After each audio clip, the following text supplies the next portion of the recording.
Hey guys, how's it going? It's demo time once again, and right now we're going to go over a rear foot elevated split squat. This exercise has tons of practical applications in fixing mobility issues and also with building a little bit of muscle and being able to help you move better in functionality overall. But there are some really common mistakes with this movement and lunges as well, because they are very much related. And what I'm going to show you now is the first mistake that I see the most often. Anywhere you look, you're going to end up seeing this happen with lunges and for rear foot elevated split squats.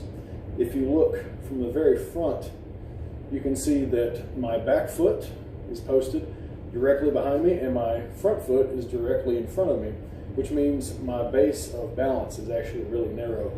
So if I try to go down, I'm going to be off balance in general. And the way we fix this is simply by moving our feet apart horizontally in our space, just like this.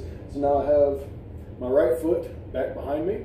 My left foot is to my left a little bit, but if I bring my foot back to where it would be, this would be the width of my stance as opposed to this. So I'm going to stick with that wider stance. I can be a lot more stable now. I'm going to drop down until my hip is at least as low as my knee in the front leg. My back knee is going to actually be behind my hip. I'm trying to have a vertical torso, and my back leg actually point behind me just a little bit to help open up the hip flexor area and the psoas muscles right here around the hip. So every time, big stretch in the hip flexors and a good stretch and contraction with the glutes and the quads as well.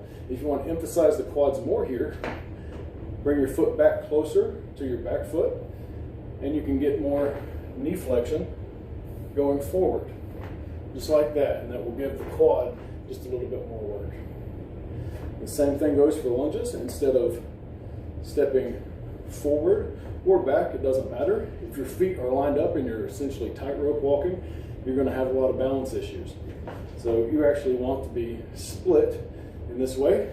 Torso is upright, knee goes behind the hips, hip goes at least as low as the front knee, and back up. To switch, there I have width down below parallel.